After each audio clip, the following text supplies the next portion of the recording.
So yun, no? So kamusta po mga ka-Streetwise? Ako po si Takero Miyamoto at welcome po sa aking munting channel.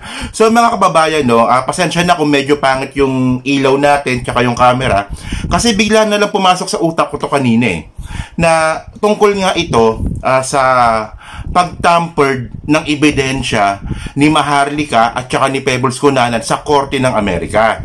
So sa hindi pa po nakakaalam, umuusad na po yung kaso ni Maharlika na cyber libel laban nga po kay Abel Bacudio. At yung hinihingi nga po na danyos ni Abel Bacudio dahil nga po sa paninira ni Maharlika ay $2 million.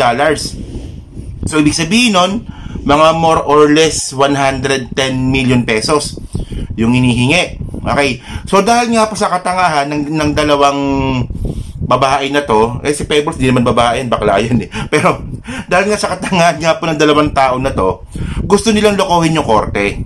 At nagpakita po sila ng isang tampered na ebidensya na admittance daw po ni Abel Bacudio na totoo yung aligasyon ni Maharlika na nagbigay ng Rolex ti Abel Bacudio kay Sandro Marcos. Okay. So yun nga no. So ito medyo na-content na ito ng iba. Pero gusto ko lang itong gawa ng reaction and then actually na-content ko na rin ito ng isang araw. So ito nga po yung ebidensya na pinakita nga po ni Maharlika at saka ni Pebbles Cunanan dun po sa korte. Okay. So hindi po nakakakilala kasi nung na-content ko nga itong si Pebbles Cunanan, may mga tao pong hindi po nakakakilala kay Pebbles. Okay. So ito si Pebbles Cunanan mga kababayan, siya po ay yung isang baklang matanda na nagiging echo or chuwari-wariwa po ni Maharlika.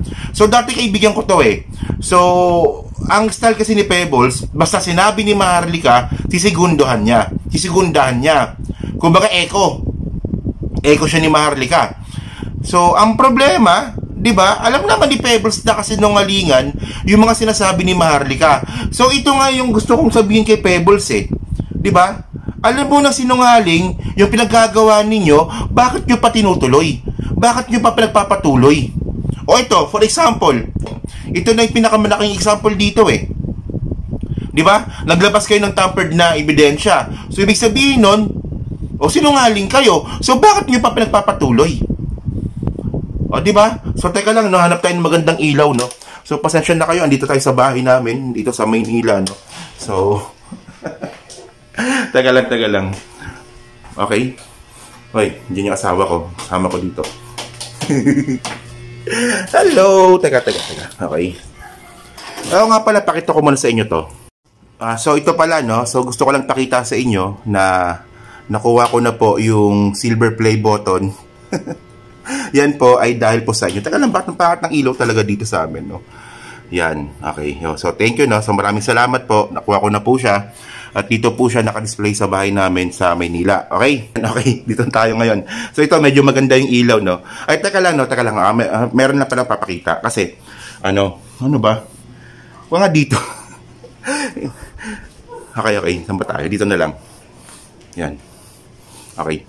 Wala. Ang pangat ng ilaw talaga. Ayan, yan. So, balik tayo dito. sa loob. Ang pangat kasi ng ilaw, di ba? So, ito nga, no? So, teka lang. Okay. Yan. Okay, yan. So, pagtyagaan nyo na lang itong mga kababayan, no? So, ito nga yung sinasabi ko nga sa inyo mga ka-Streetwise. Okay. So, ngayon, kasi itong si Pebbles tsaka si Maharlika, nakasama ko dati yung mga yan. Oo. So, ngayon, ang point natin dito, di ba? Alam naman po natin na kasinungalingan yung mga sinasabi ng dalawang baklita na yan. So, ngayon, ito na ngayon ang tanong natin ngayon kay Pebbles. So, ngayon, ako naniniwala na dyan sa ginawa mo na pwede kang kasuhan dito sa Pilipinas.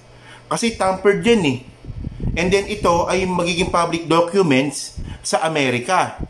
Kasi ganun yun Kasi ang pagkaalam ko talaga, na kapag meron pong kaso sa California, yung mga dokumento po na yan, pati po yung mga affidavit po na yan, ay pinapublic po yan sa Amerika. Especially po sa mga websites. So, ibig sabihin nun, kapag ito ay pinapublic sa Amerika, magiging public documents po ito sa buong mundo. Okay. So, yun nga ang sinasabi natin mga kababayan dito. Okay. So, ngayon, kung public documents ito, itong nilabas ni Pebbles na isang tampered na dokumento na pinutol. So, pwedeng makasuhan si Pebbles dito ng falsification of public documents. Kasi magiging public documents ito sa buong mundo eh. So ngayon, ang tanong ko kay Pebbles, ikaw walang yaka, no? Hindi ka talaga nag-iisip. Magkaibigan tayo dati eh. Mabait ka naman sa akin eh. Di ba? At saka alam ko naman na mabuting tao ka, yun nga lang. Eh talagang nadismaya ka lang talaga dahil hindi ka na-appoint. So paano ka ma-appoint? Kasi una sa lahat, bobo ka at saka hindi ka makapaghintay. Oh, ayun ang dalawang reason kung bakit hindi ka na-appoint.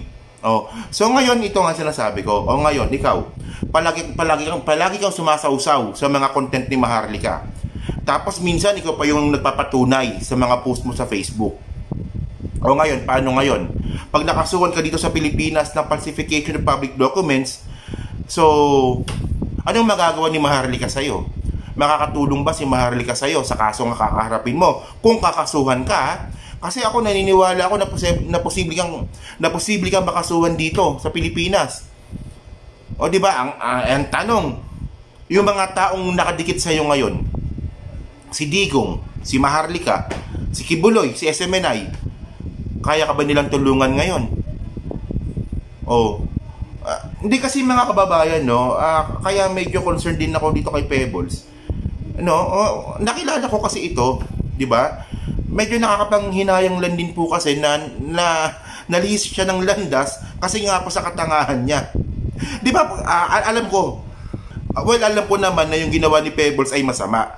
Kasi paninirang puri po sa tao, especially po kay First Lady Lisa Marcos at saka kay President Bongbong Marcos yung ginagawa niya. Well, tanggap ko yon na talagang nakakainis talaga yung mga pinagagawa niya.